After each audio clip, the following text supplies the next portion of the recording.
Some of the best reef tanks aren't in California or Florida, they're hiding in places like this. And the closer you look, the crazier it gets.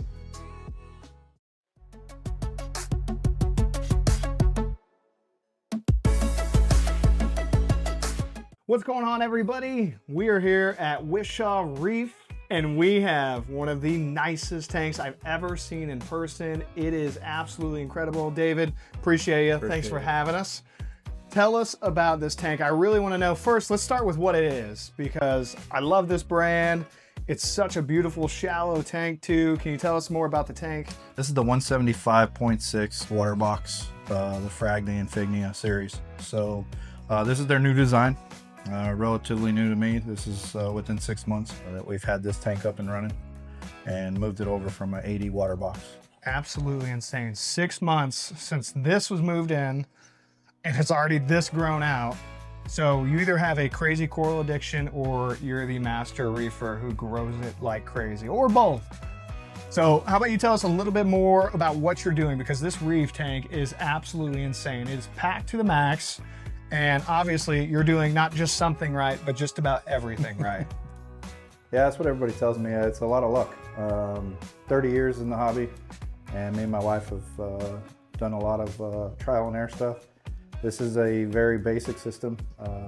Add water to it, some salt, and it's a two-part. I run a two-part, and I dose about 300 milliliters each a day of Reef Pro. Nice. Tell us more about Reef Pro. That's one I've heard of it, but tell us more about it. So it's a two-part that runs everything. The one small drawback to it is I'll drop some magnesium once in a while. Got it. So I'll just have to add some magnesium on top of the two-part, but it's rare, and it's probably just because I'm burning it at a different rate. But I run it at the same rate. I throw it at the tank, and it just seems to love it. They're based out of Florida, and it's a startup, but he's been in business a long time. He's done his research, and it's a great product. I can't say anything bad about it at all. Awesome. So 2 parts covered. What are you doing for traces? Anything? No, it's all built in. Got Everything's in the built-in trace elements. I feed it and throw some reefroids and various things because we make our own fish food. Awesome. I broadcast everything. So what do you, every day. Are you doing water changes on this still, or just solely 2-part? I do a water change every 15 gallons on the 180 gallon system. Okay. And it's 15 gallons. So that's not too big. That's manageable. That's a few buckets. You have some automation going. I assume you got Neptune, Hydro, something going? Neptune. I got Neptune. I run Neptune, and more of the automation is just set up for me to be able to shut it down and work on the tank. Outside of that, just some dosing pump and old school reefing methods.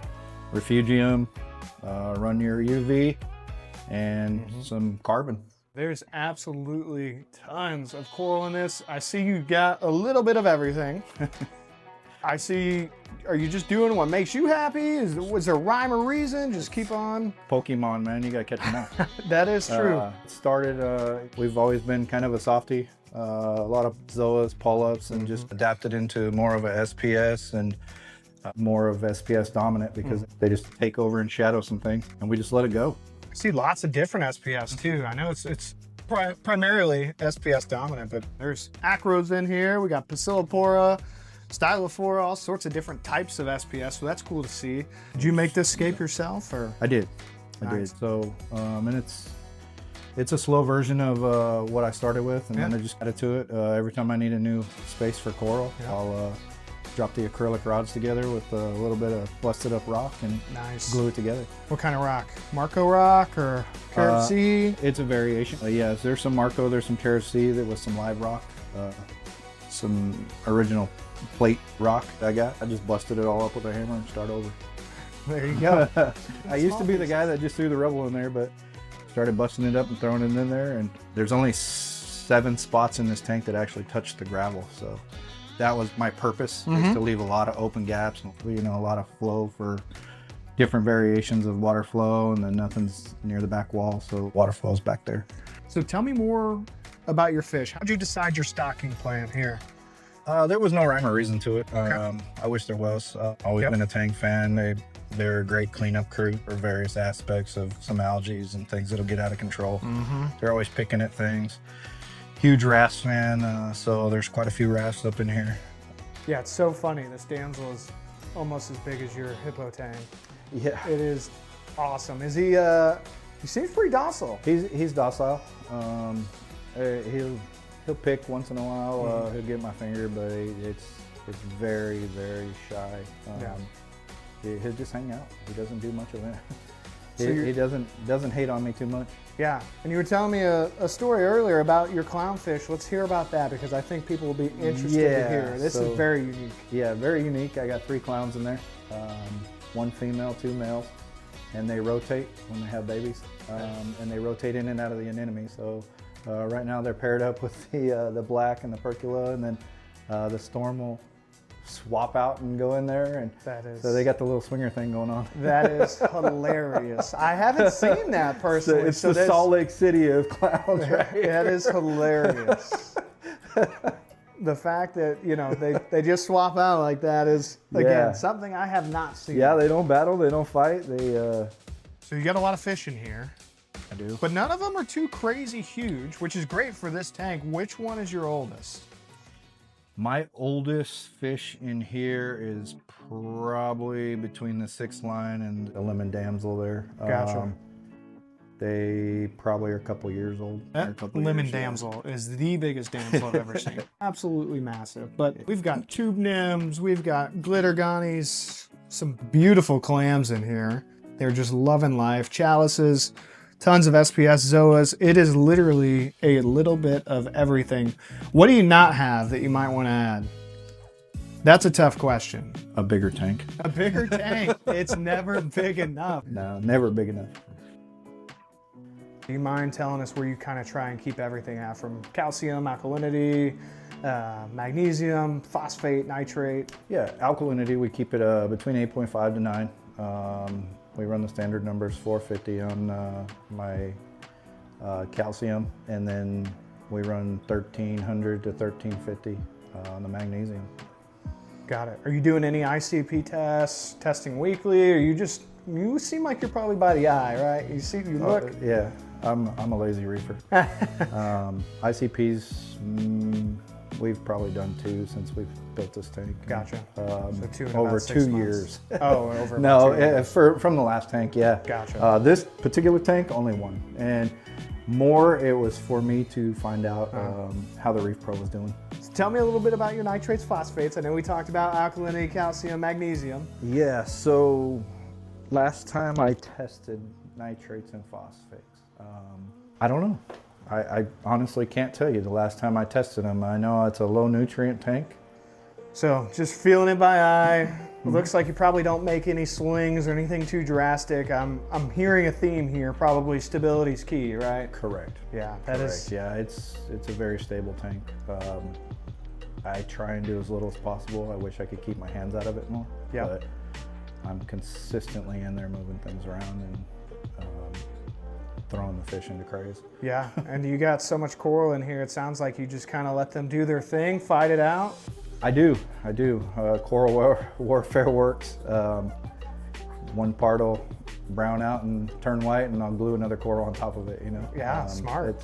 It's happened. Yeah. Overgrowth, or when I'm in there cleaning and I knock something out, I just kind of throw it in the back, and then before you know it, I got a 2.5-foot Monty back there. Yeah. That I've completely forgot about because I never turned the water down and look. But when it comes down to it, you got to figure out what works for you. Right. At the end of the day, this isn't going to work for everybody. Yeah.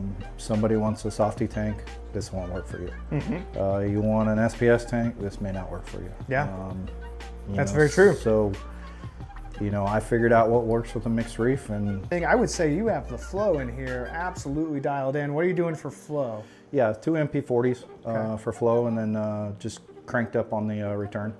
Yeah. I run the return a little higher than I probably should, but I'm flushing water through the system as fast as I can. And, yeah. But yeah, the MP40s are cranked pretty high, about 60%. Uh-huh. So, and you've even got nymphs in this tank hiding out in the corner. Not just one, but a whole handful of nymphs. Yeah, there's a few in there. Is that by design, or are they just sitting here until you can get them out? A little of both. Yeah? Yeah, a little of both. And I'm glad they stay back there. So, saw a cool starfish in here earlier. Any crazy inverts hiding out in here? There's quite a few inverts, some that you don't see often. There's probably 4 or 5 pom-pom crabs in here. Cool.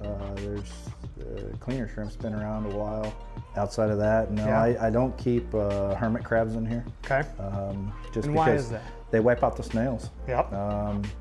So I went to nothing but a snail environment. And then some pods, just a lot of pods in here to keep the wrasse at bay from picking at other things. Beautiful clams in here as well. Give me a little bit about them. How long have you had those? Yeah, so the clams were approaching the 2-year mark as well. Pretty much everything in here outside of like some of the SPS is going to be around the 2 mark. Got it. Yeah, the Maximo's footed on the rock, so I have no choice but to keep that rock in there, even though it's got some zoas I want to get out of there. Yep, and you got a little frog spawn, giving him a little tickle, it looks like. I don't think he's too bothered. But... No, not at all. And you know, had you seen it before I cleaned him, he actually had zoas all the way up the side of him. Oh, really? Yeah, the whole thing was just covered in zoas on the sides. That's awesome. Yeah, but he used to be up a little higher, and I kind of moved him and cleaned him up.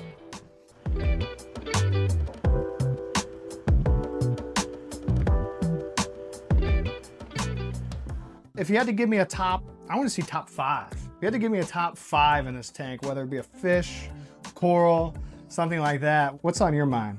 Top 5 for me is gonna be my acros. I'm more acro driven, and just because the colors change consistently, and more of a wild grown acro than anything. I love getting an acro that's just kind of browned out, and you know it's alive, but you never know what's gonna happen until you throw it in your tank for a couple weeks or a couple months, and Yes. once your lights hit it, it changes the whole aspect of that coral. You can get some crazy colors out of Right. wild caught stuff. What else? Fish-wise, got a red course that likes to hide out. It's an adult version. Everybody skeptical on putting them in their reef tanks. Everything in this tank's blued, and he's phenomenal when he's out front. So yeah, so my number 3, I gotta go with my Ghanies. I love my Ghanies, love my Alves. Those are some of my favorite corals. And all because starting fresh when I was in the hobby, we called them a party coral. They were a flower pot, they were a party coral. You put them in there for a week and they didn't survive. And so it's one of those things that the hobby has evolved enough that we can keep those alive, and that's a testament to the evolution of this. You've got quite a few different types. What is this orange one? I have to know. Yeah, so the orange one is a Skittles, is what it is. And it is a Bernarda pora, so he will sting some other corals. So he's kind of an exile island there. But yeah, he's got some tentacles that'll go out there 7-8 inches long. That is a beautiful island. I will say that. That Skittles is beautiful. I saw the big glitter over there. That looks awesome. And then you've just got all sorts of different types in here, from kind of the blueberries to some pinks and some purples, unicorns, people would probably call them. And then the alveopora mixed in as well. So it looks like you're definitely having success on those, and you got that dialed in. No. Number 4 has got to be zoas. I got to throw them in there just because the wife's a huge zoa fan. And we chased a lot of them, chased just about as many as we can find, and some better than others. And we always revert back to the OGs, which is, you know, the Rasta, some of the basic ones, but then there's so many names now that outside of Rastas, I couldn't even tell you what half of them are. Right, I see. I the see. great owls and stuff like that. I saw a little great super owl. expensive, but exospheres. Yeah, I just like the way they grow in between the corals, and they'll just, you know, they'll take over some space. And my goal is I don't want to see no rock. So, you know, if I can cover it with a coral, let's do it. Great filler coral. Yeah. Number 5 has got to be my Blastos. I'm an old school reefer, so I gotta keep the old school corals in there. Those are unique. You don't see them around much anymore. You see a lot of more common kind of purple everybody blasto. jumps into the you know the designer ones. Yeah, we got some of the designers, but I go back to the originals. They're a hardy coral. They just do well, and it's one of those corals that I don't see a lot of fish picking at, and I don't see anybody bugging it. So even if you did a Fowler tank, you know, everybody wants to toss some corals at it once in a while. That would be one of those cheap corals that you can get in there. So David, appreciate you letting us see this absolute masterpiece. I know you film this, you know, really almost on a daily basis, and you kind of have your own socials. Let's hear about them. Yeah, I'm not on a lot of platforms, but I am on TikTok. It's under Wishaw Reef on TikTok. And yeah, I love filming it, and I love throwing it up there for everybody to see it. And you'll see me on the live. Yeah. I get on the lives from time to time, and it's a big reefing community. It's a big family there, and a lot of good information. So if you haven't been on there, it's a great place to get a lot of information, especially if you want to get into this hobby. Yeah, that's awesome. So if you guys want to see more of David's tank, give him a follow, a like on TikTok at Wishaw Reef, and you'll be able to see more. We covered a ton here today, but it sounds like he's got a lot more to come. So appreciate it, David. Thanks so much. It was a wonderful time out here, and thank you again.